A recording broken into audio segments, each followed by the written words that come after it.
En guise donc d'introduction, je dirais simplement de retenir cette citation de Jules Simon qui dit, je cite, « Le peuple qui a les meilleures écoles est le premier peuple. S'il ne l'est pas aujourd'hui, il le sera demain. » Vous pourriez donc introduire avec cette citation et conclure avec la même citation.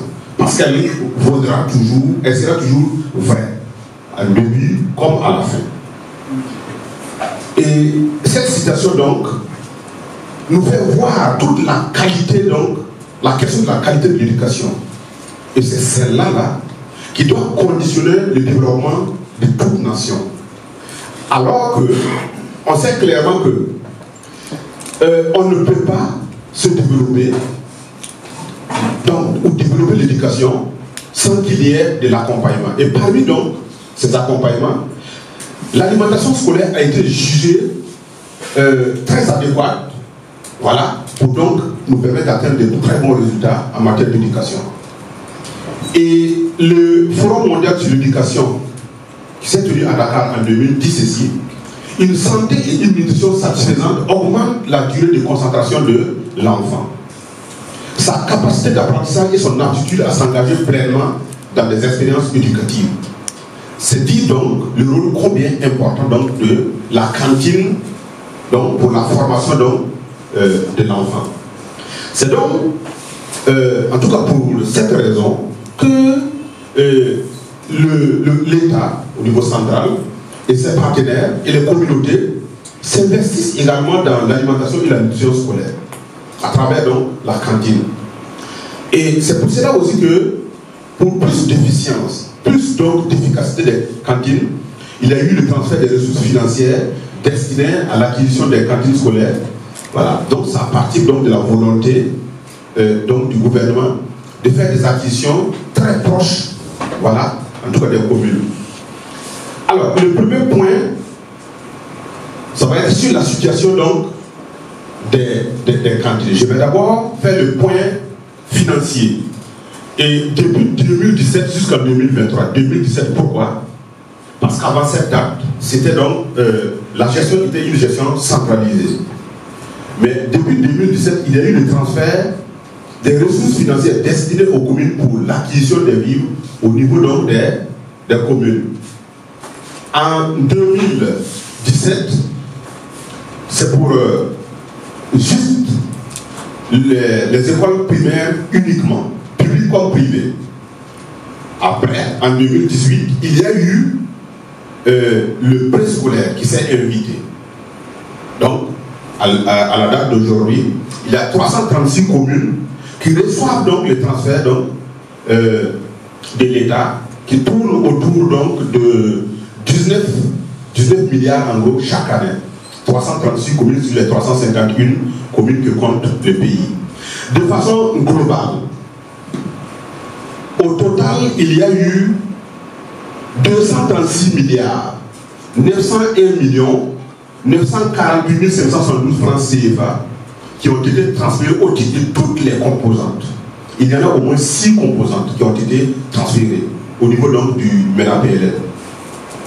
Et je vous fais savoir que c'est donc le budget du MENA-PLL qui est donc transféré à partir donc du MEFP. Maintenant, au titre donc de ce transfert, on va considérer les transferts pour la cantine scolaire uniquement. Ça fait donc 132 milliards 370 millions 229 501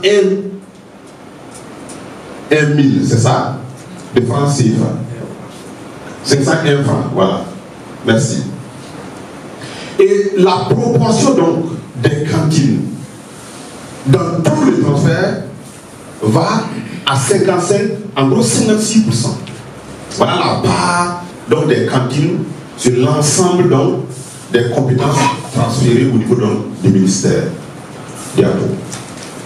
Nous allons évoquer la question de la cantine ici maintenant dans son rapport co-unitaire élève. Vous voyez que le plat de l'enfant fait 110 francs. Le plat coûte 110 francs. Et maintenant, nous avons les effectifs qui sont en train de monter. Alors que l'enveloppe est restée la même, stable. Du coup, on a un coût unitaire qui est à la baisse. De 2017 à 2022, nous pouvons observer donc une baisse. La tendance est baissière.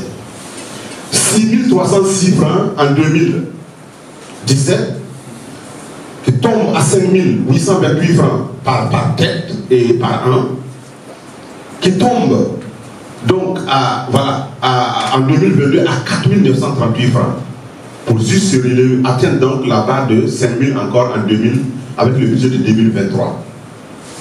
Quand vous allez prendre ce coût unitaire et vous divisez par 110 francs le plat, vous allez voir le nombre de jours de repas.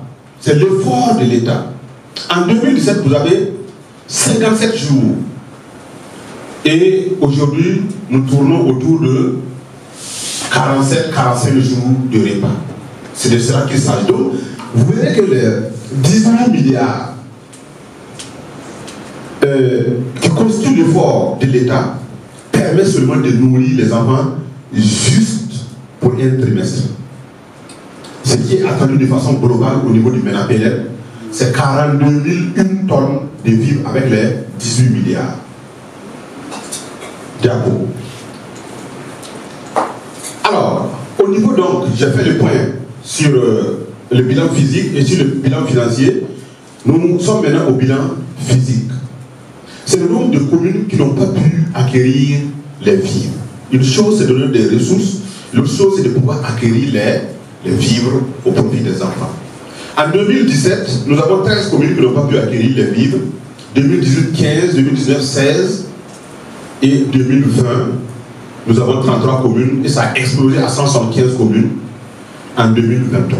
Nous attendons de faire le point de 2022 parce que le budget de 2022 permet d'acquérir les vivres pour donc un an, année plus N+1. Donc vous avez le budget de 2023. Ça permet d'acquérir les vivres pour octobre, novembre, décembre 2023 et à partir de janvier 2023 jusqu'à juin 2023. C'est comme ça que ça se passe. Voilà. Alors, le bilan. Donc on peut noter rapidement que de 2017 à 2021, nous avons en gros 177 914,9 tonnes de vivres qui ont été mobilisées par les communes de façon globale. Et il y a eu aussi donc l'expertise qui s'est invitée et il y a eu des rejets de vivres de l'ordre de 23 133 tonnes. Voilà. Donc ce sont des vivres qui ont été jugés impropres à la consommation